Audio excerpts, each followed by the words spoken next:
이 글은 한양대 건축과 정인하 교수가 2003년에 건축가 이희태에 대해서 쓴 감각의 깊이라는 책의 서론입니다.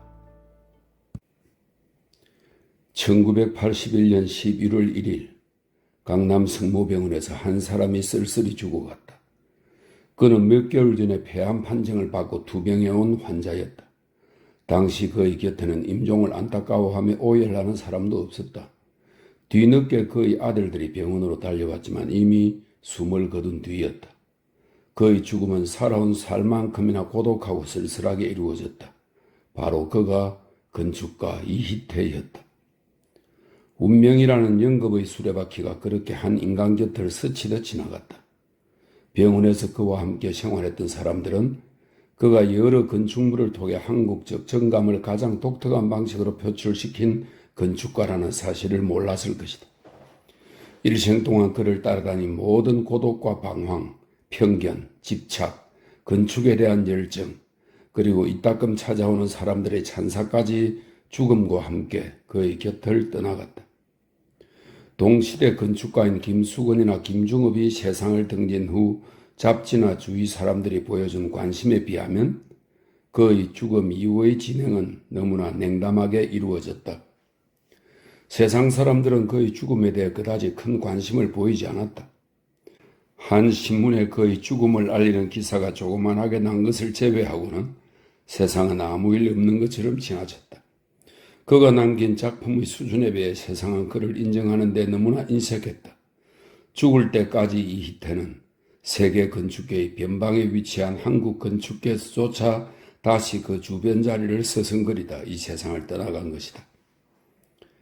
이희태는 식민지 하에서 태어나 경제적 빈곤과 왜곡된 사회 구조 속에서 유년 시절을 보내고 다시 한국 전쟁의 발발로 모든 것이 혼란스러운 상황 속에서 힘든 청년기를 보냈다.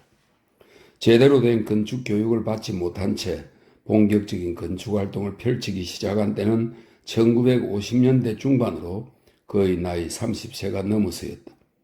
그렇지만 이희태는 이런 상황을 혼자 힘으로 극복해 나가면서 1960년대 중반 이후 절두산 성당, 국립극장, 공주박물관을 연이어 설계하며 한국을 대표하는 건축가로서 우뚝 서게 되었다. 이 시기 동안 그는 건축가로서 전성기를 구가하지만 그것은 그리 오래가지 못했다. 1970년대에 들어서 그는 건축가로서 쇠락의 길을 걷는다. 오일 쇼크 이후 사무실에는 거의 일감이 들어오지 않았고 이희태는 극심한 경제적 궁핍함을 경험하게 된다. 여기에 복잡한 가족 문제까지 겹쳐졌다. 첫 번째 부인과의 사이에 불화가 빚어져 이혼한 후 다시 재혼하면서 자식들과 매우 심한 갈등을 겪게 된다. 두 번째 부인을 맞아들이지만 그것은 정상적인 만남이 아니었다. 이런 복잡한 상황은 그로 하여금 건축에 몰두하지 못하게 만들었고 어쩔 수 없이 세상과 타협하도록 그를 몰고 갔다. 오랫동안 구축해 온 내면 세계를 허물고 세상과의 어색한 만남을 강요받게 된 것이다. 1970년대 말 이희태는 여러 가지 어려움을 타개하기 위해 엄덕문과 함께 엄이 건축사무소를 개설하였다. 이 두 사람은 파트너십을 유지하지만 엄격하게 이야기하자면 이희태가 엄덕문에게 고용되어 사무실을 대신 운영하는 것이었다. 그렇지만 이희태는 거기서 그다지 큰 재미를 느끼지 못하였다. 그는 생리적으로 조직과는 잘 어울리지 못하는 사람이었고 자신의 의사를 관철시키지 못하면 스스로 전전긍긍하다가 자포자기하는 완벽주의자였다. 자신이 꿈꾸는 이상에 집착하여 자신의 계획안이 현실적 이유로 변경되는 것을 참지 못하였다. 이 건축을 만든 것도 경제적 여건 때문에 어쩔 수 없이 자신의 삶과 세상을 절충시킨 것이었지만 그것이 그에게 엄청난 고통을 안겨다 주었다. 그리고서 그는 암에 걸린 자신의 늙은 몸을 발견하게 된다. 건축가로서 인생 전체를 놓고 볼 때 그는 자신을 세상에 온전히 적응시키는 데 실패했다고 생각한다. 그만큼 그는 자신의 건축적 신념에 철저하려 했고 그것에 모든 것을 걸려고 하였다. 건축계의 주류에서 벗어난 아웃사이더로 일관하며 세상을 살았고 그래서 더 이상 그의 공백이 그다지 어색해 보이지 않았다. 건축가 이이태는 자신이 설계한 수십 개의 건물 외에는 이 세상에 남긴 것이 별로 없다. 이 건물들조차 몇 개는 벌써 흘리거나 심하게 훼손되어서 시간이 조금 더 지나면 그들마저 사라질 운명에 처해 있다. 또한 그의 건축적 개념을 설명해 줄 만한 어떤 스케치나 드로잉도 남아있지 않다. 그의 생각을 추적할 만한 어떤 단서도 남아있지 않다. 한때 한국을 대표했던 건축가 치고는 살다간 흔적이 너무나 희미하고 그래서 그 존재가 신비스럽기까지 하다.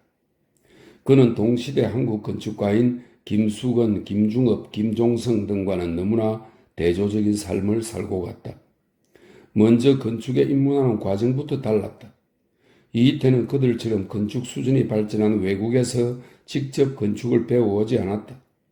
그는 국내의 정규 대학 교육조차 제대로 받지 못했다.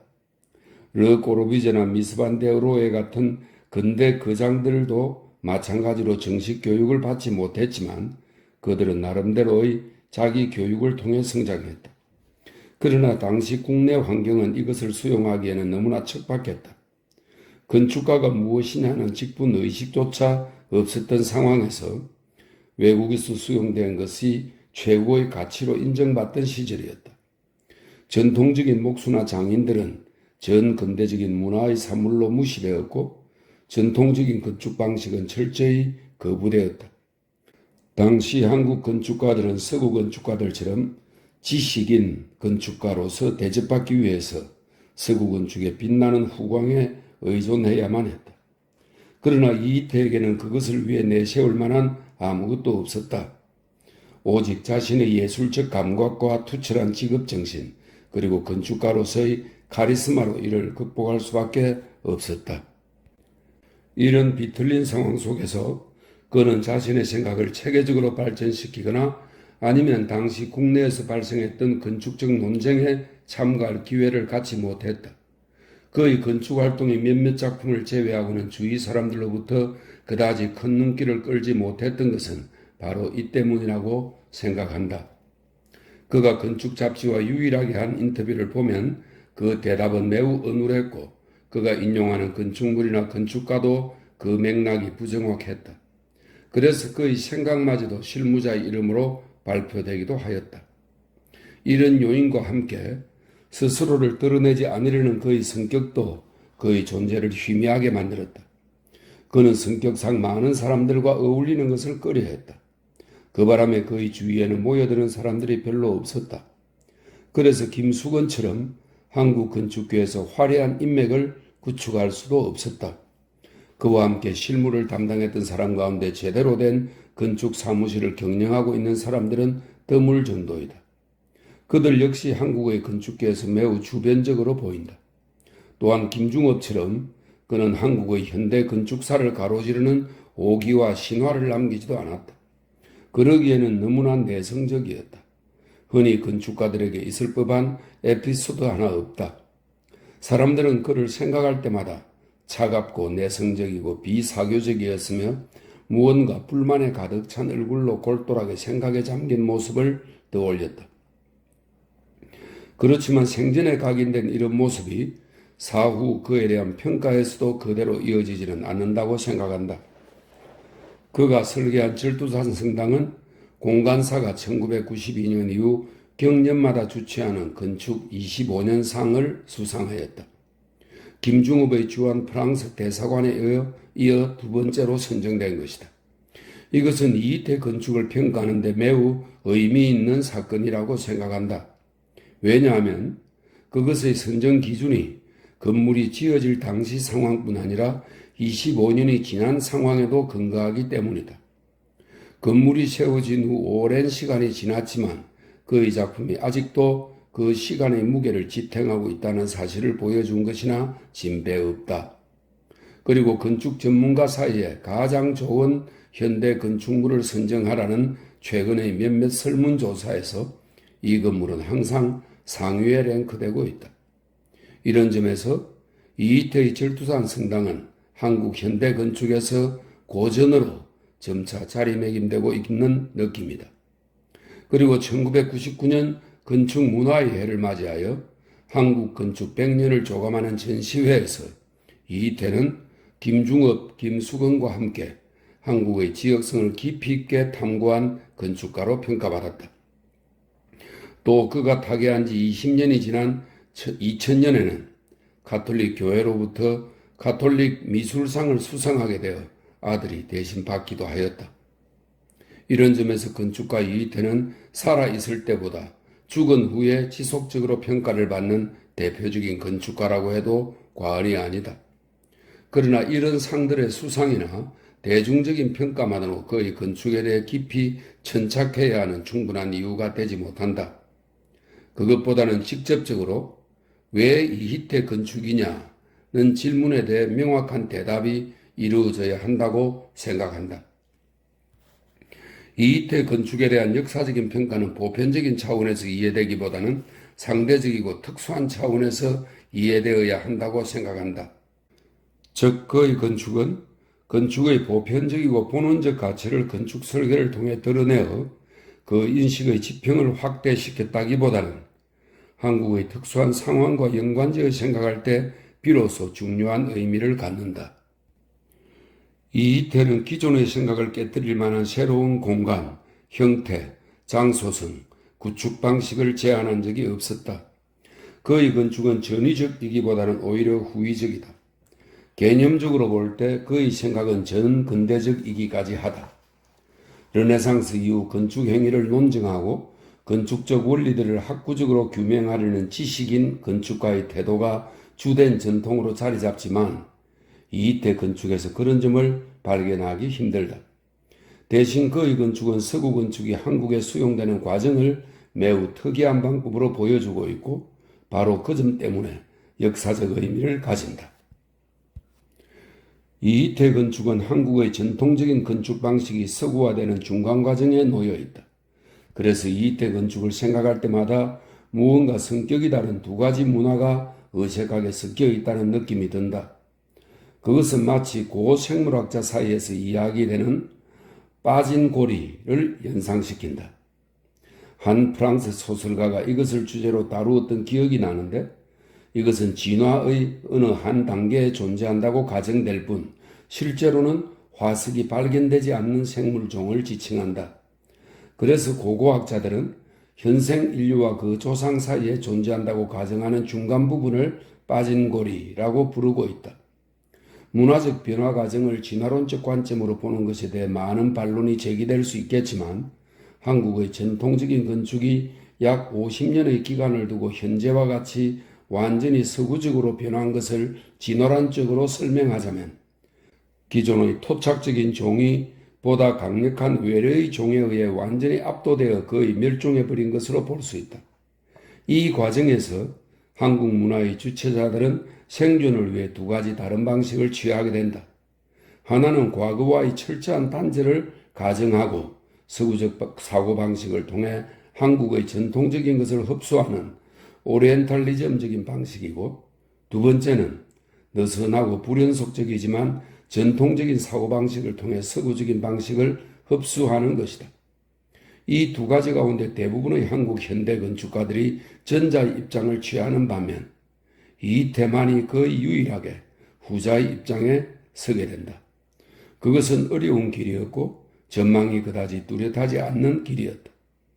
이태로서는 자신의 성장 과정 때문에 어쩔 수 없이 택한 길이었지만 별다른 주저 없이 죽을 때까지 그 길로 매진한다.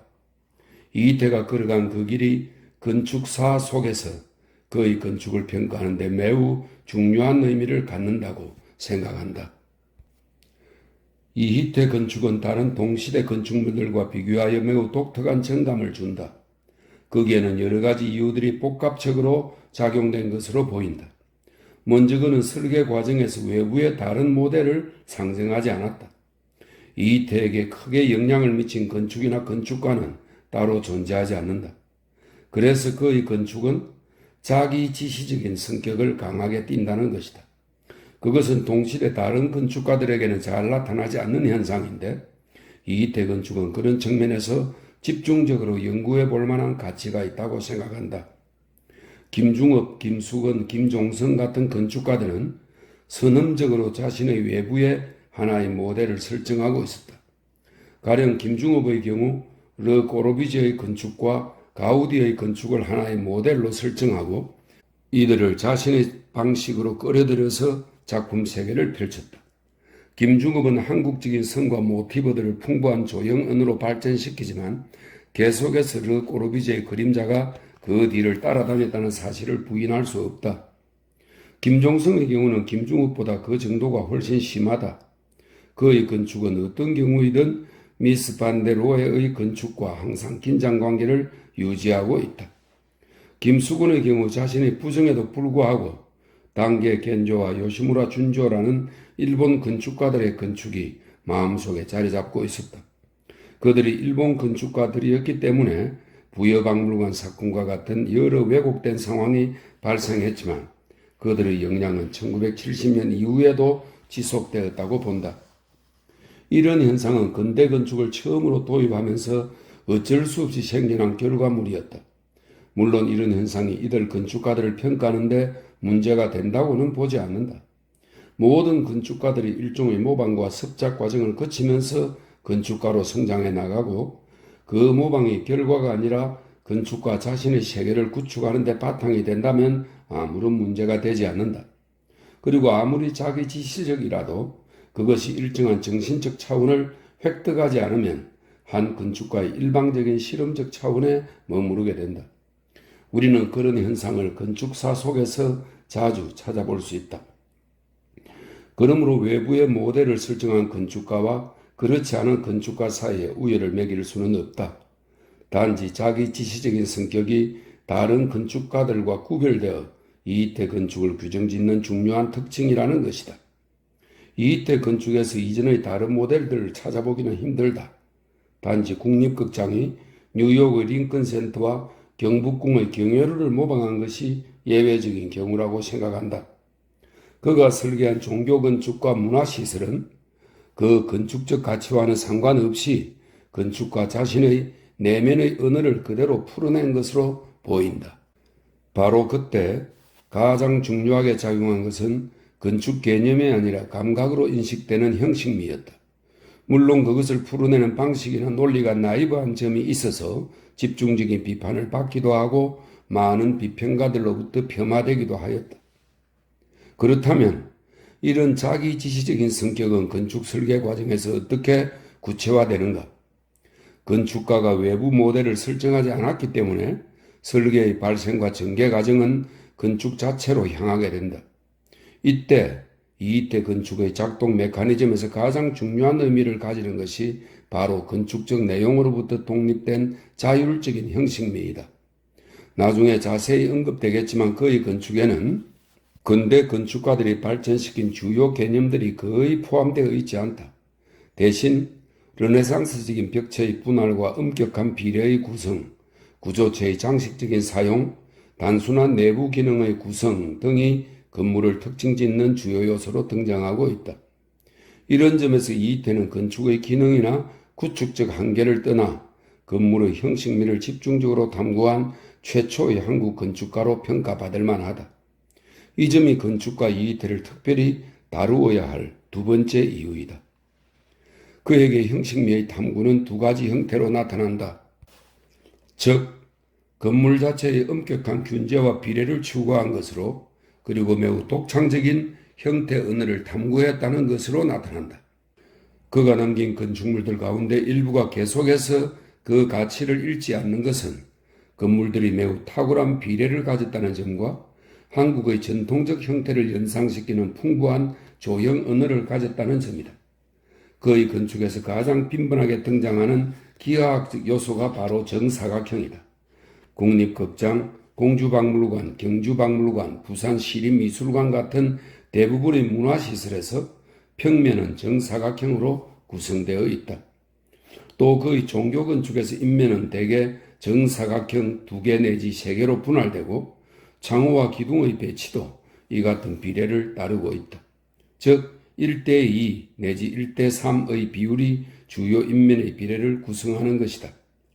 이태는 시각적으로 명료한 형태 구성이 어떤 것인가를 계속해서 실험한 것으로 보이고, 이렇게 정사각형이 전체 형태를 결정하면서 매우 명료한 형식미를 획득할 수 있었다. 이를 위해 이태의 건축에서는 외부 인면과 내부 구조가 계속해서 분리되는 경향을 보여주고 있다. 그리고 내부 기능과 공간은 평면과 인면의 형식이 결정된 다음 덧붙여졌다. 이런 형식미를 바탕으로 이태는 다양한 조형 언어들을 개발하였다.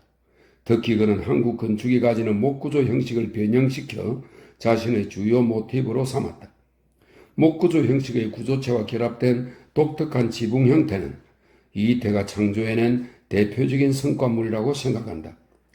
절두산 성당에서 나타나는 곡선의 지붕, 국립극장에서 나타나는 파동치는 지붕, 국악사 양성소에서 나타나는 지붕, 공주박물관에서 나타나는 미묘한 곡선의 지붕 등은 이태가 고안해낸 새로운 지붕 형태들이다. 또한 이태는 열주들을 외부로 노출시키면서 다양한 형태를 선보이고 있다. 특히 쌍주 형식의 기둥을 도입하여 건물의 외관에 특별한 리듬을 부여하고 있다.